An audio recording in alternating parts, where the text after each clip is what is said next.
Dari sosok ini ngomong sesuatu ke Indra, suaranya itu serak dan juga besar. Kowe butuh apa? Kamu butuh apa? Nah, Indra langsung menjawab ke sosok ini, aku pengen bocah telu kowe mati kabeh. Om Uli memerintahkan Indra langsung masuk ke kolam itu, berendam di sana, tapi tanpa ada sehelai kain pun yang tertempel di tubuh Indra.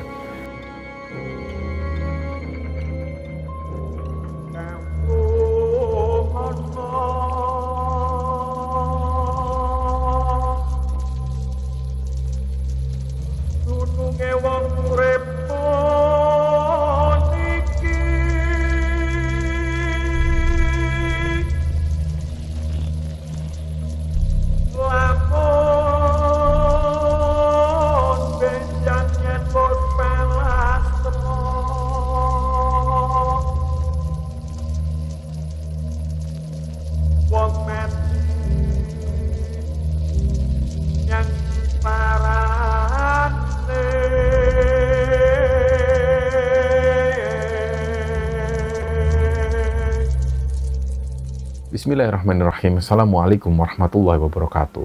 Sobat Gembara Sunyi dimanapun teman-teman berada. Pada kesempatan kali ini, kami akan membagikan cerita yang dikirim oleh Sobat Gembara yang bernama Pak Bambang yang asalnya dari salah satu kota di Jawa Timur.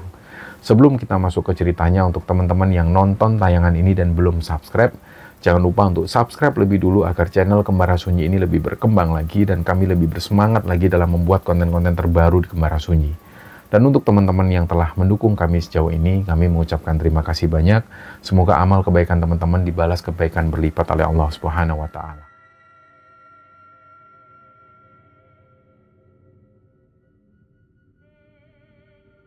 Ya teman-teman sekalian, perundungan atau bullying yang terjadi di lingkungan sekolah ini sudah jadi masalah serius.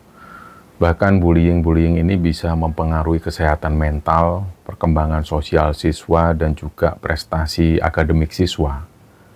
Kita tahu di jenjang sekolah dasar sekalipun perundungan ini sudah sering terjadi. Di masa SMP perundungan juga sering terjadi, bahkan ketika di jenjang SMA. Pada masa jenjang SMA di mana siswa berada dalam fase perkembangan remaja yang penuh dengan tantangan emosional dan sosial, perundungan itu sering kali muncul dalam berbagai bentuk, seperti misalnya pembulian secara fisik, verbal, bahkan juga sosial, dan yang sekarang ini marak terjadi yaitu cyberbullying. Nah, pembulian yang terjadi di media-media sosial atau cyberbullying ini juga kapan lalu kita tahu ada beberapa siswa yang mengalami perundungan di media sosialnya dan berakibat banyak sekali pihak yang terlibat di sana, dan ini tentu merugikan banyak pihak. Jadi teman-teman, perundungan di lingkungan sekolah ini adalah masalah yang sangat kompleks yang membutuhkan kerjasama semua pihak. Mulai dari siswa, guru, orang tua, sampai yang terpenting adalah para pembuat kebijakan. Nah, kenapa kami perlu menyampaikan pengantar ini? Karena cerita yang akan kami ceritakan di episode kali ini menceritakan tentang perundungan di sekolah. Dan tentu dalam cerita ini ada bagian cerita horornya. Jadi cerita di episode kali ini teman-teman, cerita ini dibagikan oleh Sobat Gembara yang bernama Pak Bambang Winarto. Pak Bambang ini asalnya dari salah satu kota di Jawa Timur, dan ini atas permintaan Pak Bambang untuk nama-nama karakter dalam cerita ini maupun juga nama lokasi ini minta disamarkan. Jadi perlu diketahui bahwa Pak Bambang sekarang ini adalah seorang pensiunan guru, dan saat ini beliau itu punya hobi berkebun dan memelihara ikan di belakang rumahnya. Kelima anak Pak Bambang sudah berumah tangga semua, dan sekarang Pak Bambang itu tinggal bersama istrinya di rumah, dan di situ juga ada 2 cucu Pak Bambang yang juga tinggal di situ. Mereka lagi kuliah di salah satu kampus swasta di kota itu.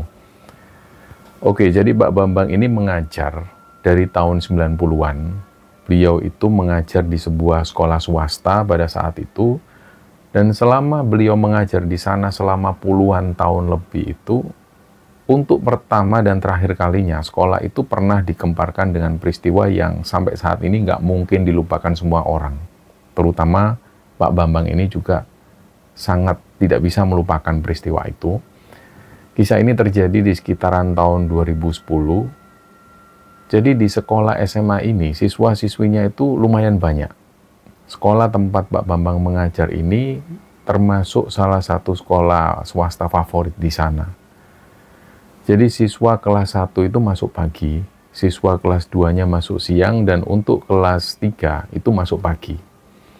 Hari itu di pertengahan tahun 2010, Pak Bambang ini posisinya lagi ngajar di salah satu kelas. Beliau ngajar pelajaran bahasa Indonesia di kelas 2. Siang itu Pak Bambang ini lagi ngasih tugas siswa, mereka disuruh mengerjakan tugas. Situasi kelas itu relatif tenang.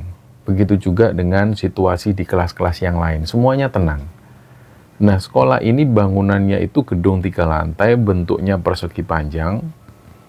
Nah, tiba-tiba di tengah-tengah ketenangan itu, mereka semua ini mendengar ada suara ribut dari kelas sebelah. Dari kelas Pak Bambang ngajar, itu mereka dengar ada suara siswi yang teriak-teriak ketakutan. Sementara suara-suara siswa-siswi di sana itu, yang lain ini berusaha untuk menenangkan, nggak tahu menenangkan apa. Jadi di situ Pak Bambang langsung berdiri dari tempat duduknya, beliau menuju ke kelas sebelah. Di situ Pak Bambang sampaikan ke siswa-siswa yang ada di kelasnya, supaya mereka tetap tinggal di kelas. Nah di sini Pak Bambang ngelihat suasana di kelas sebelah itu sudah benar-benar kacau. Guru yang mengajar waktu itu adalah seorang guru perempuan namanya Bu Siti. Di situ Pak Bambang ngelihat Bu Siti ini posisinya sudah tergeletak di lantai, dan waktu itu siswi-siswi ini mencoba untuk menyadarkan Bu Siti. Sedangkan para siswa dan siswi yang lain itu ada yang teriak ketakutan, bahkan ada yang juga sudah keluar dari kelas. Nah, ada satu pemandangan yang aneh yang dilihat oleh Pak Bambang. Jadi di situ ada satu siswa yang posisinya itu dia berdiri di atas meja. Baju seragam sekolahnya ini sudah sobek tercobak-cabik. Rambut siswa ini berantakan. Dan siswa yang lain itu berusaha mendekap siswa yang bersikap aneh itu. Dan dengan sedikit bingung, Pak Bambang ini tanya ke salah satu siswi yang ada di kelas itu. Pak Bambang tanya, ini ada apa? Ini kenapa kok Bu Siti tergeletak di situ? Apa sudah dipanggilkan petugas UKS? Nah, beberapa siswi ini menjawab dengan ketakutan. Itu Pak, Indra kerasukan, Indra kerasukan. Tadi Bu Siti itu berusaha mengadang Indra yang mau lari dari kelas. Tapi ternyata Bu Siti ini didorong, sampai Bu Siti ini jatuh terus pingsan, Pak. Nah, Pak Bambang ngelihat ke arah siswa yang kerasukan ini, kata siswa yang lain, siswa yang kerasukan ini namanya Indra. Dan nggak tahu juga kenapa Indra ini tiba-tiba bersikap seperti itu. Nggak lama setelah itu, guru-guru yang ngajar dari kelas lain ini mulai berdatangan. Mereka juga tanya, ini apa yang terjadi ini? Ada apa? Ada apa? Dan sampai benar-benar situasinya itu jadi kacau. Semua siswa yang tadinya lagi belajar di kelas ini langsung keluar semua menuju ke kelas ini, ikut-ikutan ngelihat peristiwa yang terjadi saat itu. Terus nggak lama setelah itu ada salah satu siswa, dia ini dari lantai 1, dia ikut naik ke lantai 2. Nama siswa ini Fahrudin, panggilannya itu Udin. Udin ini langsung masuk kelas dan langsung menghampiri Indra yang saat itu lagi kerasukan. Terus Udin membacakan beberapa penggalan ayat suci Al-Quran. Jadi Indra yang tadinya itu teriak-teriak sambil berdiri di atas meja, ini langsung bisa agak tenang setelah dibacakan ayat suci oleh Udin. Nggak lama setelah itu Indra berhasil diturunkan dari atas meja, terus dia didudukkan di kursi. Seluruh tubuh Indra ini basah kuyup karena keringat yang terus bercucuran. Sementara Bu Siti waktu itu sudah dibawa ke ruang UKS. Nah, situasi pada saat itu masih kacau. Kelas ini masih ramai sekali, dan nggak lama kemudian ada salah satu guru, namanya Pak Syafi'i. Terus Pak Syafi'i ini meminta kepada seluruh siswa di sana untuk kembali ke kelas mereka masing-masing. Akhirnya satu persatu siswa kembali ke kelas mereka masing-masing. Pak Bambang juga kembali ke kelasnya lagi sambil nyuruh siswa-siswinya untuk kembali mengerjakan tugas. Nah, kegiatan belajar di kelas kembali seperti semula. Semua siswa dan siswi kembali mengerjakan tugas mereka dan suasana sudah mulai kondusif lagi. Pak Bambang waktu itu masih belum tahu apa yang terjadi tadi. Dan mereka juga nggak tahu kenapa kok Indra ini bisa kerasukan seperti itu. Dan singkatnya, menginjak jam istirahat, semua siswa keluar kelas untuk istirahat. Pak Bambang menuju ke ruang guru. Di situ Pak Bambang belum melihat Bu Siti. ternyata ada info dari guru yang lain, Bu Siti ini masih ada di ruang UKS untuk istirahat. Dari situ semua guru-guru itu membicarakan kejadian tadi. Mereka semua membicarakan tentang sosok Indra. Menurut guru-guru di sana, karena mereka semua ini rata-rata tahu siswa yang namanya Indra ini, mereka bilang bahwa Indra ini termasuk salah satu siswa yang baik-baik saja. Nggak pernah ada sesuatu yang aneh. Bahkan ada waktu itu salah satu guru yang pernah jadi wali kelas Indra di kelas 1, namanya ini Bu Anggi. Bu Anggi juga cerita tentang sosok Indra. Jadi ketika dulu Bu Anggi jadi wali kelas Indra di kelas 1, Bu Anggi menceritakan bahwa Indra ini termasuk anak yang rajin di kelas. Kalau nggak salah ingat, Indra ini juga selalu baik nilainya. Dia termasuk siswa yang pendiam. Nah, pulang sekolah, Indra ini juga langsung pulang. Jadi nggak ada yang aneh dari sosok Indra. Dan kata Bu Anggi juga, selama beliau jadi wali kelas Indra di kelas 1 itu, nggak pernah sekalipun Indra ini mengalami kerasukan seperti hari itu. Tapi lain lagi cerita dari Pak Hafiz. Pak Hafiz ini merupakan guru BP di sana.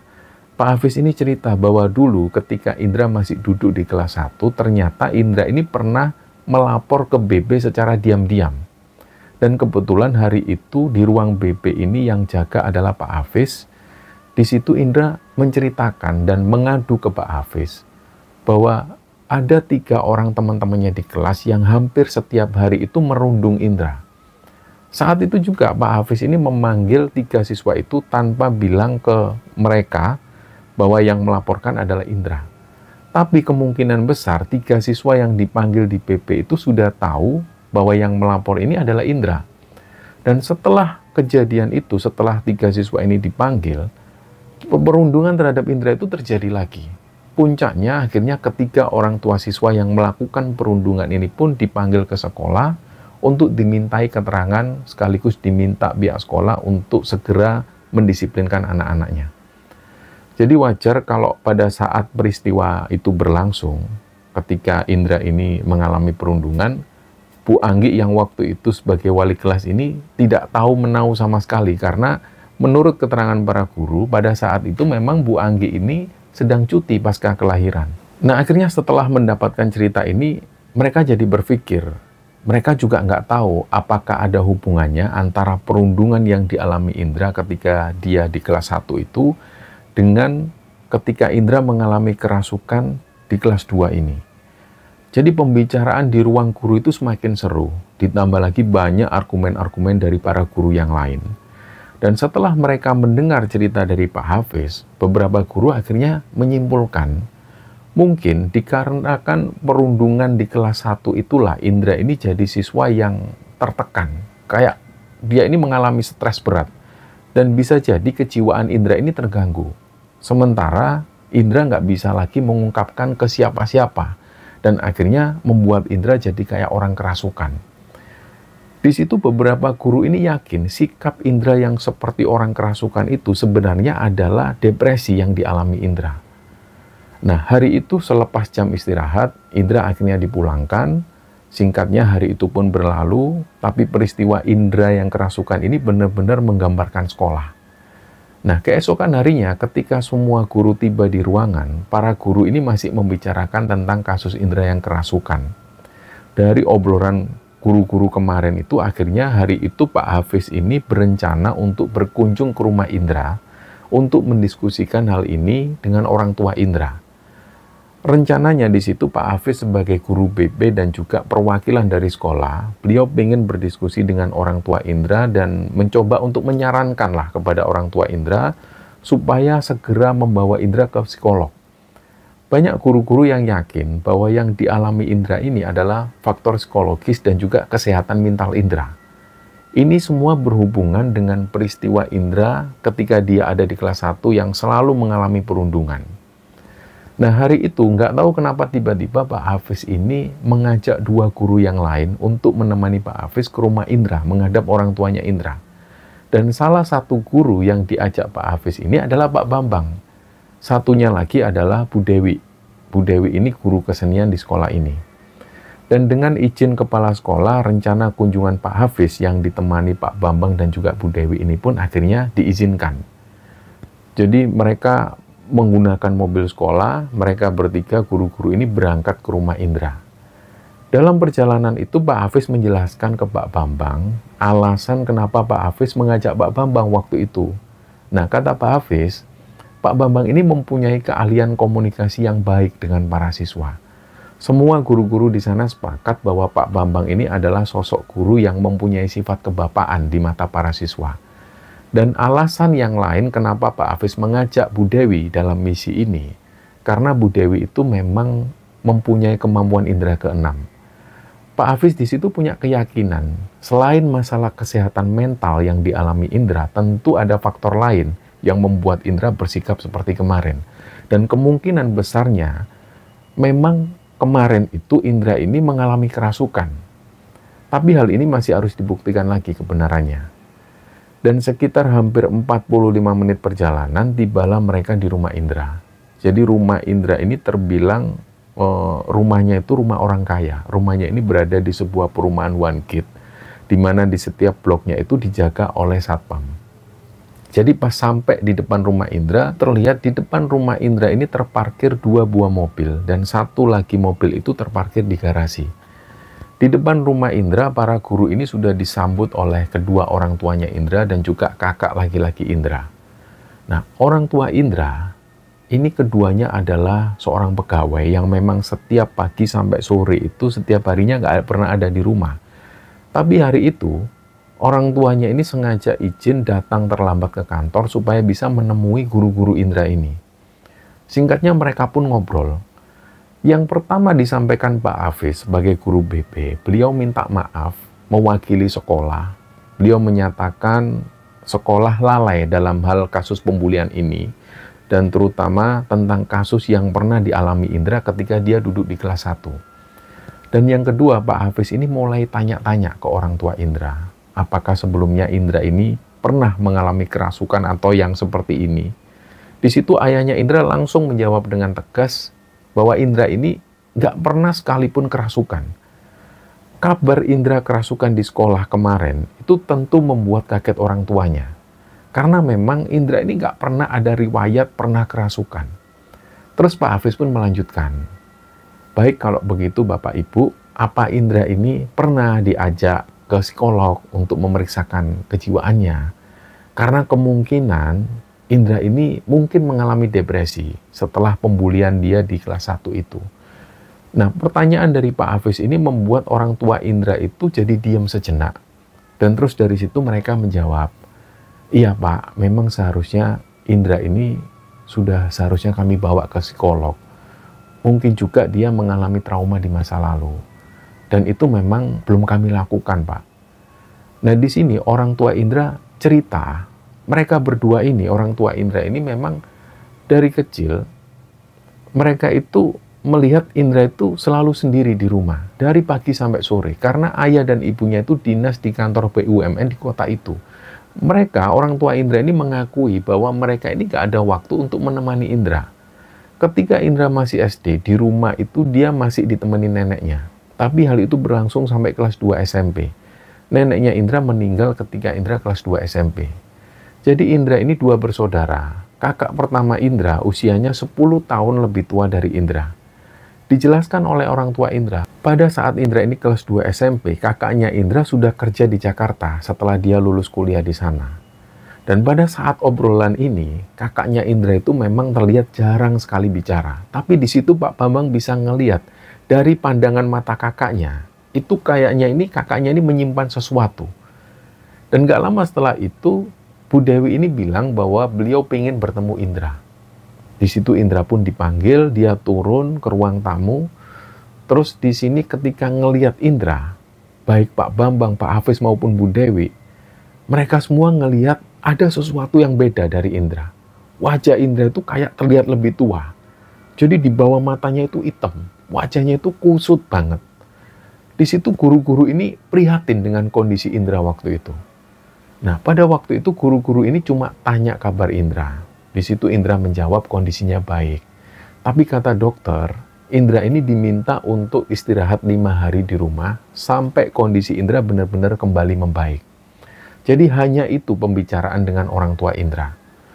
Setelah itu para guru ini pamit. Orang tua Indra, kakaknya Indra, dan juga Indra mengantar para guru ini sampai di depan rumah. Dan sebelum para guru ini masuk ke mobil, kakaknya Indra itu minta nomor teleponnya Pak Bambang. Katanya dia sampaikan ada yang ingin dibicarakan dengan Pak Bambang, tapi nggak bisa sekarang. Nah, dengan senang hati Pak Bambang ngasih nomornya ke kakaknya Indra. Setelah itu para guru ini kembali ke sekolah. Dalam perjalanan menuju ke sekolah itu, Bu Dewi ini membuka suara. Jadi dalam penglihatan Bu Dewi, karena Bu Dewi ini punya indera keenam, Bu Dewi ini menyampaikan ada aura negatif yang energinya itu besar banget di rumah Indra.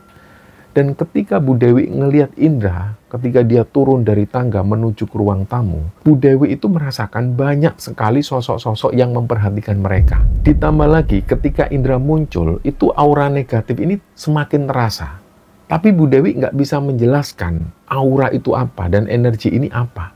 Bu Dewi tapi masih yakin bahwa ada sesuatu sama Indra ini. Tapi Bu Dewi masih belum bisa melihat jelas secara mendalam. Dan sesampainya di sekolah, para guru ini langsung kembali mengajar. Sorenya setelah mengajar, Pak Bambang langsung pulang kembali ke rumah. Nah, ketika sampai di rumah, seperti biasa Pak Bambang ini selalu mandi dan langsung bersiap sholat maghrib di masjid. Biasanya memang setelah sholat maghrib itu, Pak Bambang ini nongkrong dan ngobrol-ngobrol bersama bapak-bapak yang lain sambil nunggu waktu isya. Nah, setelah mereka ngobrol-ngobrol, mulailah terdengar adzan isya berkumandang. Di situ para bapak-bapak ini semua sholat berjamaah dan setelahnya mereka pulang ke rumah masing-masing.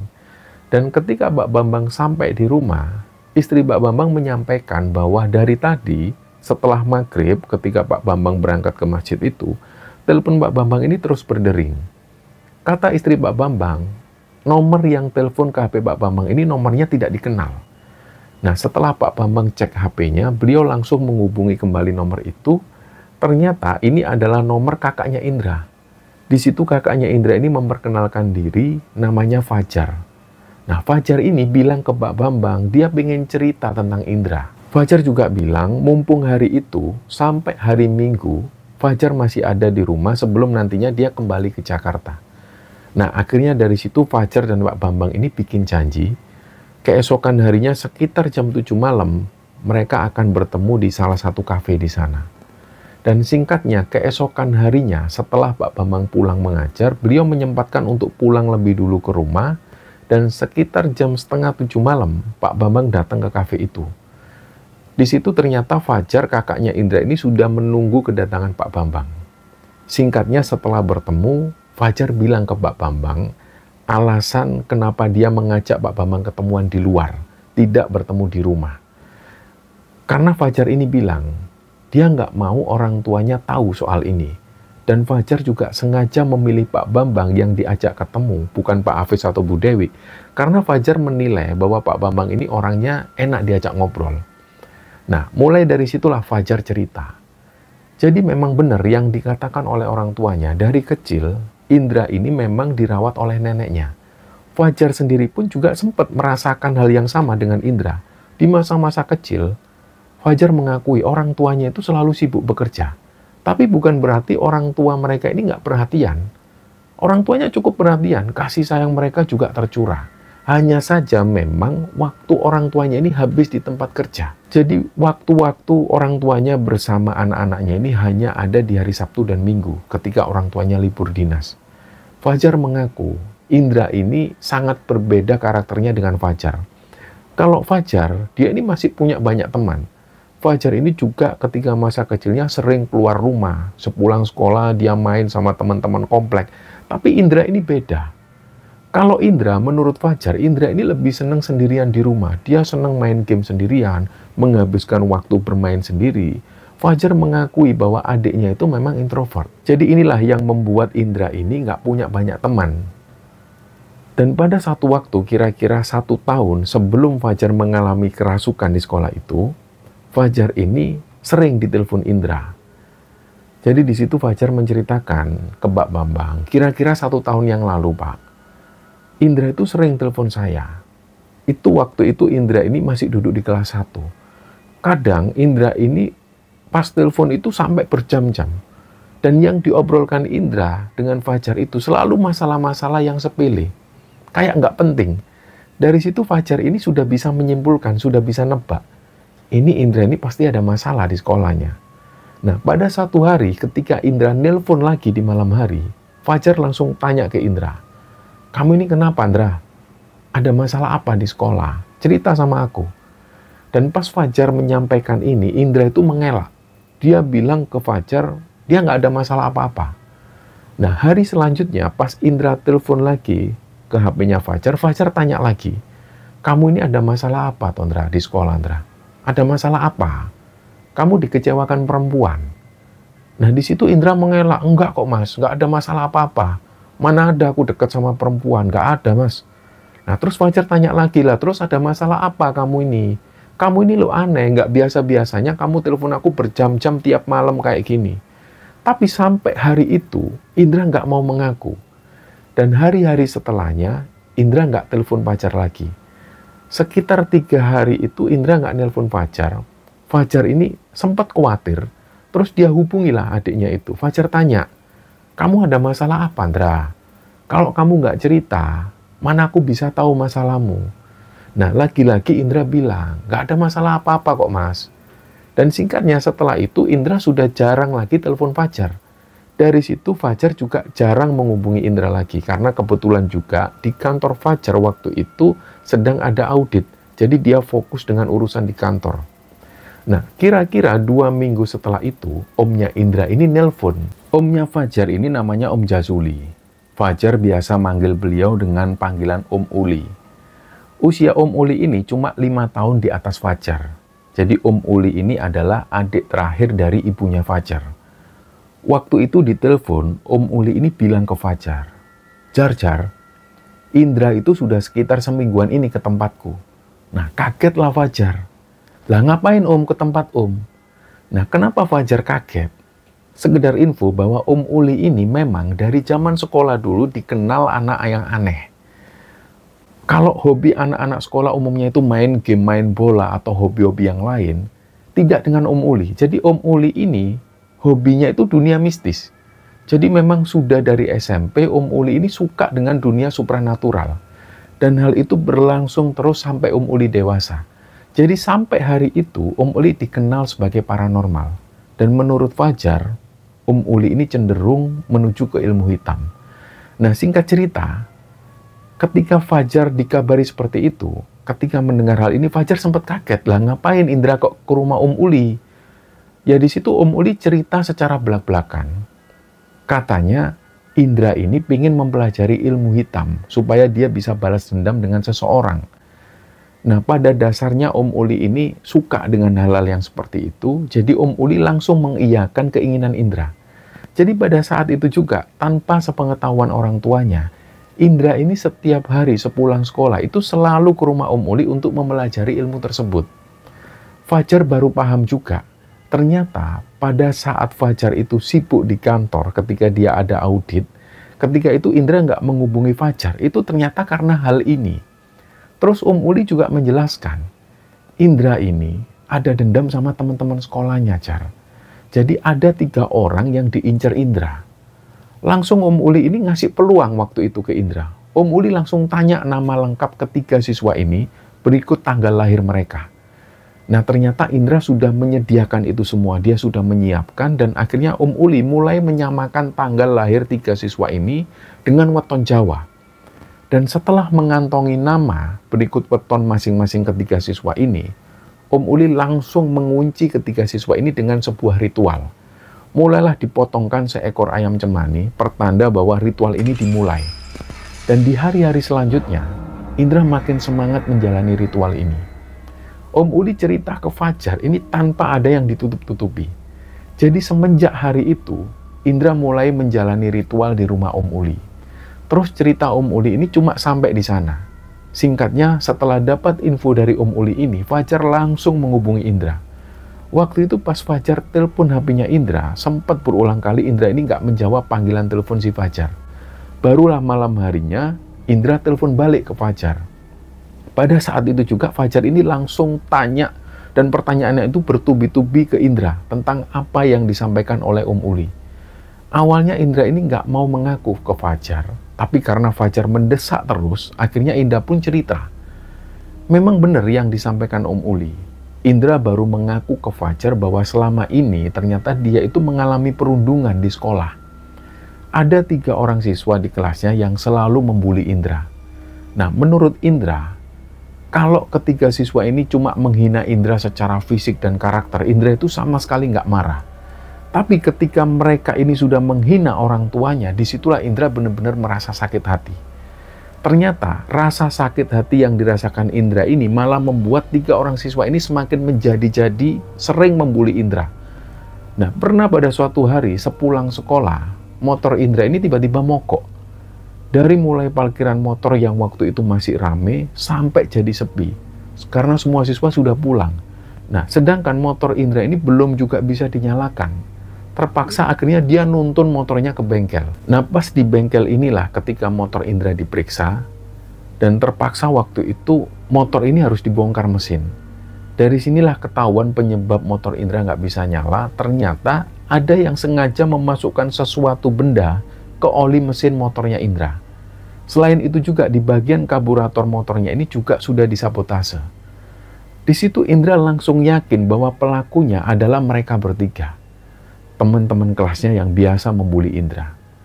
Nah, dari situ Indra ini benar-benar nggak terima. Apalagi hampir setiap hari dia itu mendapat perlakuan kasar dari teman-temannya yang 3 ini. Kalau untuk mukul perut dan kepala Indra ini sudah nggak terhitung berapa kali mereka melakukan itu. Jadi puncak-puncaknya di masa-masa Indra sudah waktu itu mau cerita ke Fajar, tapi setiap kali nelpon Fajar, Indra ini nggak jadi cerita. Dan akhirnya puncak-puncaknya Indra memutuskan bertemu Om Uli dan dia merencanakan untuk balas dendam lewat jalur ilmu hitam. Inilah puncak kekesalan Indra waktu itu. Dan disinilah Indra mulai merasa punya power. Jadi selama menjalani ritual itu, Indra sempat nggak masuk sekolah selama 3 harian. Indra ini nginep di rumah Om Uli. Yang diketahui oleh orang tua Indra, mereka taunya Indra ini nginep di rumah Om Uli. Dan orang tua Indra nggak berpikir sampai sejauh itu. Mereka nggak berpikir bahwa waktu itu Indra ini mempelajari ilmu hitam di rumah Om Uli. Nah, selama nginep di rumah Om Uli 3 hari itu, Indra ini nggak masuk sekolah, dia menjalani ritual di sana. Indra diminta untuk puasa seharian, namanya itu puasa ngebleng. Jadi dia hanya bisa makan nasi putih 3 suap dan minum air putih 1 gelas, kemudian dia disuruh masuk kamar. Kamar ini gelap dan gak ada cahaya sama sekali. Disitulah Indra diminta untuk puasa selama 24 jam. Dan pesan Om Uli kepada Indra, selama menjalani puasa di dalam kamar itu, Indra diminta untuk terus membayangkan 3 orang temannya yang sering membuli dia itu. Tapi Indra diminta ketika membayangkan itu harus dengan amarah yang membara. Dan dari situlah Indra mulai melakukan hal ini. Dia terus mengingat kesalahan 3 orang temannya itu dengan perasaan yang benar-benar penuh dendam. Dan setelah berjam-jam Indra duduk di dalam kamar itu, Indra pun merasakan ngantuk. Dia akhirnya tertidur. Nggak lama dia kebangun, pas dia bangun, tiba-tiba ada sosok di depan Indra persis. Indra sendiri nggak bisa ngelihat dengan jelas sosok ini karena suasana kamar itu gelap. Tapi Indra ini bisa mendengar jelas suara dari sosok ini. Dari sosok ini ngomong sesuatu ke Indra. Suaranya itu serak dan juga besar. Koi butuh apa? Kamu butuh apa? Nah, Indra langsung menjawab ke sosok ini. Aku pengen bocah telu kuwi mati kabeh. Terus sosok ini ketawa ke bawah. Ho. Nah, setelah ketawa itu, dia ngomong lagi. Aku butuh getih. Aku butuh getih. Nah, Indra waktu itu nggak tahu maksudnya apa. Jadi pada saat itu Indra cuma diam. Terus sosok ini mengeluarkan suara lagi. Aku butuh getih. Aku butuh getih. Dan suaranya itu berubah jadi keras dan kenceng banget sampai-sampai waktu itu telinga Indra ini mendengung. Saking nggak kuatnya Indra dengar suara sosok ini, akhirnya dia pingsan. Dan tiba-tiba nggak lama setelah itu dia sudah dibangunkan oleh Om Uli. Om Uli bilang puasanya sudah selesai, Indra sudah diperbolehkan minum dan makan. Begitu Indra keluar kamar, pandangan matanya itu terasa silau banget karena cahaya lampu di sana. Terus dari situ Om Uli langsung mengajak Indra naik mobil menuju ke satu tempat. Nah, perjalanan dari rumah Om Uli menuju ke lokasi ini itu sekitar 2 jam perjalanan. Dan sesampainya di lokasi itu sekitar jam 1 dini hari. Di situ yang dilihat Indra ada bangunan semacam bangunan candi dan ada semacam kolam kecil di situ. Suasananya ini sepi, nggak ada orang sama sekali kecuali di situ hanya Indra dan juga Om Uli. Om Uli memerintahkan Indra langsung masuk ke kolam itu, berendam di sana tapi tanpa ada sehelai kain pun yang tertempel di tubuh Indra. Anehnya, lokasi ini kan ada di pegunungan. Dan tentu air kolam ini pasti dingin. Tapi ketika Indra masuk ke kolam itu, airnya itu rasanya hangat. Di situ Indra diminta untuk konsentrasi dan sekali lagi dia diminta untuk membayangkan 3 orang temannya dengan perasaan penuh dendam. Indra melakukan itu. Gak lama Indra berendam di situ, gak sampai 1 jam. Setelah itu dia disuruh keluar dari kolam dan langsung dia kembali pulang ke rumah Om Uli. Dalam perjalanan itu Indra tidur. Dan sesampainya di rumah Om Uli itu sekitar jam 7 pagi. Om Uli menyiapkan bungkusan kain warna merah hati. Ukurannya itu kecil. Bungkusan kain itu nantinya harus dibuka. Isinya ini adalah tanah kuburan yang sudah kering. Nantinya tanah kuburan itu harus disebarkan di benda-benda 3 orang siswa itu. Bisa di tas, bisa di saku celana, atau di barang-barang milik ketiga musuhnya Indra ini. Dari situ Indra paham. Nah, sekitar jam 2 siang, Indra akhirnya pulang ke rumah. Waktu itu dia masih capek, jadi Indra langsung tidur di kamar. Nah, dalam tidurnya ini, Indra itu mimpi dia berada di tengah-tengah hutan yang gelap. Di tengah hutan yang gelap itu, Indra ketemu sosok laki-laki, badannya itu tegap. Jadi badannya itu terlihat kayak berminyak semua. Dia, si sosok laki-laki ini mendatangi Indra sambil berkata, "Mulai saiki kue tak jogo. Mulai sekarang kamu aku jaga." Nah, tiba-tiba Indra langsung punya perasaan bahagia yang luar biasa sekali. Dia itu merasa kayak ada yang membackingi. Dia kayak serasa punya bodyguard. Nah, setelah itu Indra kebangun ketika orang tuanya ini baru pulang. Nah, malam itu ketika Indra tidur lagi di malam hari, sekali lagi dia mimpi ketemu sosok laki-laki tegap ini. Terus dia bilang ke Indra, "Saiki arep mbok apakno bocah kuwile? Mau kamu apakan ketiga orang itu?" Nah, di situ Indra spontan berkata, "Aku kepingin bocah-bocah kui mati kabeh. Aku kepinginnya mereka semua mati." Nah, keesokan harinya, Indra sudah nggak sabar, pingin segera berangkat ke sekolah. Dan ketika masuk kelas, Indra ini sudah nunggu kehadiran 3 orang yang biasa membuli dia. Dan yang pertama kali terlihat oleh Indra adalah salah satu anak yang namanya Aaron. Aaron ini adalah salah satu dari ketiga siswa yang sering membuli Indra. Nah, menurut Indra ini berkata ke Fajar, ketika Indra menatap mata Aaron, Aaron itu langsung menunduk. Dia sama sekali nggak berani menatap ke arah Indra. Dan nggak lama kemudian, 2 siswa yang lain ini masuk kelas. Namanya Nizam dan Farel.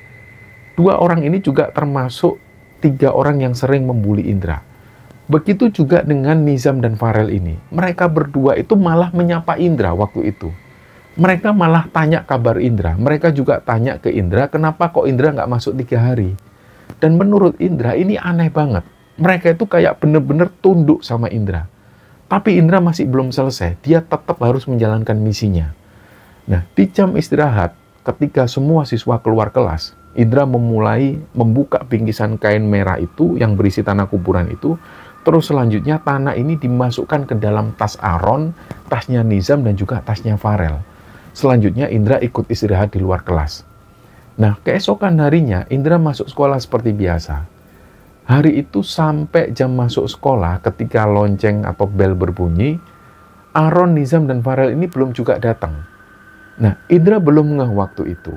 Barulah sekitar 10 menit setelah bel sekolah ini, Indra baru nggak ternyata Aaron, Nizam, dan Farel ini nggak masuk sekolah. Dan besoknya, Aaron itu datang ke sekolah tapi wajahnya pucat. Indra sempat mendengar pembicaraan Aaron ke teman-temannya bahwa Aaron ini cerita, kemarin dia nggak masuk sekolah itu karena dia sakit diare yang sangat hebat sekali. Nah, di sini Aaron itu cerita, kemarin seharian itu dia cuma keluar masuk toilet untuk buang air. Sampai badannya itu lemes dan pucat. Hari itu, Nizam dan Farel ini belum masuk sekolah. Nah, kira-kira sudah 3 hari, Nizam dan Farel ini belum masuk sekolah. Sedangkan Aaron ini tetap datang ke sekolah, tapi wajah Aaron itu setiap datang ke sekolah, Selalu wajahnya ini pucat, tiap hari selalu seperti itu. Nah, siang itu beredar kabar bahwa Nizam masuk rumah sakit karena dia kekurangan cairan. Belum ada siswa yang menjenguk Nizam ke rumah sakit. Dan keesokan harinya ada kabar bahwa Farel opnam juga di rumah sakit. Hari itu beberapa teman ini mengumpulkan uang sumbangan untuk menjenguk Nizam dan Farel ke rumah sakit. Indra waktu itu sama sekali nggak ngasih uang sumbangan tersebut. Dia nggak ada niat sama sekali untuk menjenguk Nizam maupun Farel ke rumah sakit. Dan jujur waktu itu, Indra ini malah merasa bangga ketika mendengar kabar Farel dan Nizam masuk rumah sakit. Dan beberapa hari kemudian, Nizam dan Farel ini masih belum masuk sekolah. Ada selentingan kabar bahwa Farel itu katanya dibawa ke Solo untuk berobat. Kabar yang beredar di antara teman-teman kelas ini sudah didengar oleh Indra. Katanya Farel ini kena guna-guna dan harus terpaksa berobat ke pengobatan alternatif ke seorang pintar yang ada di Solo. Nah, Indra waktu itu nggak ada perasaan menyesal sedikit pun. Menurut Indra, apa yang dialami Farel, Nizam, dan Aaron itu nggak seberapa dibanding rasa sakit yang selama ini dialami oleh Indra. Nah, kira-kira seminggu kemudian, Farel sudah mulai masuk sekolah. Farel cerita ke teman-temannya tentang pengalaman sakitnya itu. Dan Farel juga bilang bahwa Nizam akhirnya juga dibawa ke Solo untuk berobat seperti yang dilakukan Farel. Dan 3 hari kemudian setelah Farel masuk sekolah, Nizam akhirnya masuk sekolah juga. Tapi wajah Nizam ini masih terlihat pucat. Melihat hal ini, Indra itu masih tetap nggak terima. Yang Indra mau, mereka bertiga ini harus meninggal. Atau minimal sakit parah. Indra akhirnya menyampaikan hal ini ke Uli. Dan di situ Uli sendiri nggak ada niat sebelumnya untuk mencelakai 3 orang ini sampai tewas atau sampai sakit parah. Niat awal Uli hanya untuk membalaskan dendam Indra, tapi nggak sampai menghilangkan nyawa ketiga orang ini. Nah, ini sama sekali bertentangan dengan prinsip Uli. Uli menjelaskan ke Indra supaya Indra segera menghilangkan pikiran yang seperti itu. Apa yang dialami oleh teman-temannya Indra waktu itu, ini sudah cukup, kata Uli. Uli yakin, sudahlah Indra, setelah ini mereka pasti kapok. Sudahlah, nggak usah dilanjutkan. Dan dari situ Indra ini masih tetap nggak terima. Nah, setelah dia minta tolong ke Uli, tapi Uli tidak bersedia untuk itu, Indra akhirnya mulai mencari dukun yang lain yang bisa mencelakai teman-temannya itu. Kata Indra, dia ini ketemu salah satu orang yang bisa menangani hal ini. Dan Indra mendapat info ini dari salah satu kenalan Indra di internet. Dan mulai sejak itu, apa yang dilakukan Indra ini benar-benar ngawur, benar-benar di luar batas. Dia benar-benar diperdaya oleh bangsa jin. Nah, Fajar menganggap, sejak saat itulah Indra ini jadi pribadi yang agak aneh. Dan berjalannya waktu ketika Indra duduk di bangku kelas 2, Indra masih rutin menjalani ritual ini pada dukun tersebut. Dan pada akhirnya, Fajar mendapat kabar tentang Indra yang kerasukan di sekolah. Sebenarnya ketika mendapat kabar itu, Fajar ini sudah bisa menebak. Ini pasti karena ilmu-ilmu yang dipelajari Indra selama ini. Dan Fajar yakin betul, Indra sampai mengalami kerasukan di sekolah ini karena pengaruh jin-jin yang sudah menguasai dia. Nah, jadi setelah mendengar semua cerita dari Fajar, Pak Bambang itu geleng-geleng kepala. Sama sekali nggak ada yang menyangka bahwa apa yang dialami Indra ini semua berawal dari sana. Fajar mengungkapkan ke Pak Bambang, dia pengen adiknya itu kembali seperti sedia kala. Karena kata Yuli, yang bisa mengembalikan Indra seperti sedia kala adalah si dukun yang selama ini membimbing Indra. Tapi sialnya, ketika Fajar sudah berniat untuk mengunjungi dukun itu, Fajar ini sempat bersama Indra menuju ke rumah dukun tersebut. Tapi dukun ini ternyata sudah meninggal dan gak ada lagi penerusnya. Pak Bambang bilang ke Fajar, ya sudah Mas Fajar, kalau memang seperti itu ceritanya, besok sebisa mungkin saya ajak Bu Dewi sama Pak Hafiz untuk mencari pengobatan untuk Indra. Saya jamin hal ini gak akan diketahui oleh guru-guru yang lain. Gak akan diketahui oleh siapapun kecuali orang-orang yang saya sebutkan tadi. Nah, singkatnya pertemuan ini pun usai, Pak Bambang pulang ke rumah, dan keesokan harinya Pak Bambang hadir di sekolah. Beliau langsung menyampaikan ini ke Pak Hafiz dan juga Bu Dewi. Awalnya ketika mendengar cerita Pak Bambang ini, baik Pak Hafiz maupun Bu Dewi ini kaget. Mereka semua nggak nyangka kalau ternyata semua ini berawal dari sana. Akhirnya Bu Dewi ini bilang, dia ini punya kenalan seseorang. Kenalan Bu Dewi ini adalah seorang perempuan yang usianya 60 tahunan. Dan Bu Dewi sudah menganggap beliau ini sebagai guru spiritualnya. Rumah beliau itu ada di daerah pesisir utara Jawa. Beliau tinggal di sebuah kota kecil di sana. Nah, tapi karena jaraknya yang lumayan jauh, jadi sekalian Indra ini harus ikut. Gimana caranya Indra harus ikut? Nah, akhirnya mereka cari cara supaya Indra ini bisa ikut. Hari itu Pak Bambang ingat, mumpung Fajar ini belum kembali ke Jakarta, Pak Bambang langsung menghubungi Fajar supaya Fajar ini bisa merayu Indra, supaya Indra bisa ikut menuju ke kenalan Bu Dewi. Nah, sore itu Fajar sampaikan ke Pak Bambang, kabarnya bahwa Indra ini mau ikut. Karena Indra juga sudah ada niat besar pingin terlepas dari semua itu. Nah, singkatnya setelah subuh hari, ketika situasi masih gelap, mereka semua berangkat. Dan sampainya di kota tujuan itu sekitar jam 8 pagi. Di rumah kenalan Bu Dewi ini, rumahnya itu agak masuk ke gang sempit, jadi mobil nggak bisa masuk. Dan ternyata beliau ini bukan orang pinter yang buka praktek di rumah. Ya memang beliau ini orang biasa yang sehari-hari menikmati masa pensiunannya di rumah. Beliau ini dipanggil oleh orang sekitar dengan panggilan Bu Haja Sulaimah. Tapi beliau, Bu Haja Sulaimah ini lebih nyaman dipanggil dengan panggilan Ibu Imah. Nah, ketika datang ke rumah Ibu Imah ini, Bu Dewi cerita secara singkat tentang situasi yang dialami oleh Indra. Indra waktu itu nunduk terus ketika di dalam rumah Bu Imah. Ketika dipanggil namanya oleh Bu Imah ini, Indra itu tetap nunduk. Gak berani sedikit pun menatap ke arah Ibu Imah. Terus setelah Bu Dewi cerita, Ibu Imah langsung masuk ke dalam, terus beliau itu mengambil tasbih panjang. Nah, kata Bu Dewi yang didengar oleh Pak Bambang, tasbih panjang ini memang selalu dipakai oleh Bu Imah untuk berzikir setiap harinya. Jadi tasbih ini langsung dikalungkan ke leher Indra. Seketika itu juga Indra ini menjerit kencang, kayak dia ini kepanasan. Suara Indra ini tiba-tiba berubah jadi suara yang agak besar. Bu Imah waktu itu sambil senyum. Gak ada rasa takut sedikit pun. Terus dalam keadaan Indra yang menjerit-jerit kepanasan itu, Bu Imah ngomong ke Indra ini kayak lagi ngomong sama cucunya. Kamu pergi ya, kamu pergi. Gak baik kamu di sini terus, gak ada yang mau memelihara kamu. Pergi ya, pergi. Nah, Indra yang waktu itu kerasukan ini semakin teriak kenceng. Tapi Bu Imah ini tetap senyum, beliau tetap tenang. Sekali lagi Bu Imah menatap ke arah Indra dan beliau bilang, sudah kamu pergi ya. Ibu bilang ini terakhir. Jangan sampai ibu marah. Kamu keluar. Nah di sini Indra itu teriak semakin kenceng. Dan tasbih yang terkalung di lehernya itu berusaha ditarik kenceng. Tapi nggak berhasil. Disinilah kemudian Ibu Imah yang tadinya beliau itu senyum. Nada bicaranya itu halus. Langsung berubah. Mata Bu Imah itu langsung menatap tajam ke arah Indra. Kepala Indra ini langsung dipukul kenceng. Kowe arep mati apa lungo? Arep mati apa lungo? Langsung seketika itu juga Indra ini diem. Dia nggak berucap sama sekali, kepalanya itu nunduk, dan pukulan kedua Bu Imah ke kepala Indra ini membuat Indra langsung jatuh pingsan. Dan pas Indra ini tergeletak, Bu Imah ini bilang, sudah biarin aja nggak apa-apa. Yang penting yang masuk ke anak ini sudah keluar. Nanti juga dia sadar sendiri. Dan ketika Indra dalam posisi terkulai itu, Bu Imah ini menyuguhkan hidangan untuk tamu-tamunya.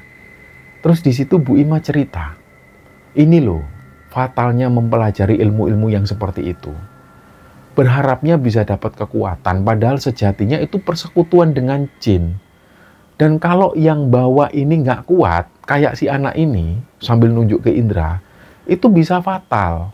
Akibatnya ya gini, bisa sering kesurupan, dan bisa-bisa jadi gila. Nah, Ibu Imah ini juga cerita, kasus-kasus pembulian yang terjadi sekarang-sekarang ini itu nggak bisa dianggap remeh. Dan nggak hanya di sekolah, di kalangan pertemanan lingkungan rumah pun juga kerap terjadi pembulian semacam ini.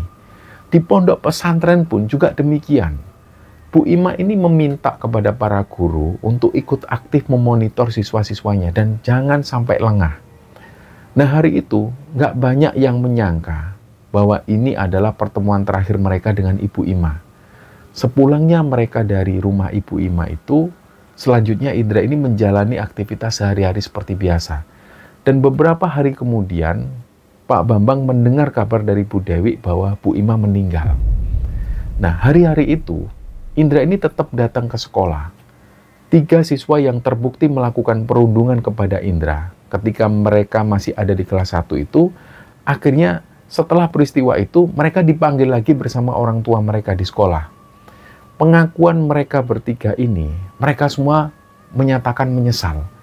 Kejadian yang mereka lakukan setahun yang lalu ketika mereka masih duduk di kelas 1 itu, ini benar-benar membuat mereka menyesal pada saat itu. Dan setelah mengalami sakit yang aneh yang dialami oleh ketiga siswa ini, mereka itu akhirnya introspeksi diri. Dan mereka akhirnya sadar bahwa sakit yang dialaminya itu mungkin adalah teguran dari Tuhan supaya mereka berhenti membuli teman-temannya, terutama yang mereka lakukan kepada Indra. Dan mulai sejak saat itu, Indra ini jadi rajin ke sekolah. Hubungan Indra dan 3 orang siswa yang pernah merundungnya itu bisa dibilang ya biasa-biasa saja. Mereka jarang ngobrol, tapi juga nggak pernah ada masalah lagi setelahnya. Nah, selama Pak Bambang menjadi seorang guru, satu-satunya peristiwa yang masih diingat oleh Pak Bambang adalah peristiwa ini. Pak Bambang pun menyadari bahwa peran guru untuk menanggulangi perundungan siswa di sekolah ini memang sangat-sangat dibutuhkan. Jangan sampai kecolongan dengan hal-hal yang semacam ini. Dan inilah teman-teman cerita yang dibagikan oleh Pak Bambang kepada Kembar Sunyi, dan semoga kisah ini bisa kita ambil hikmah dan bisa kita ambil pelajaran di dalamnya. Mohon maaf jika ada salah-salah kata. Wassalamualaikum warahmatullahi wabarakatuh.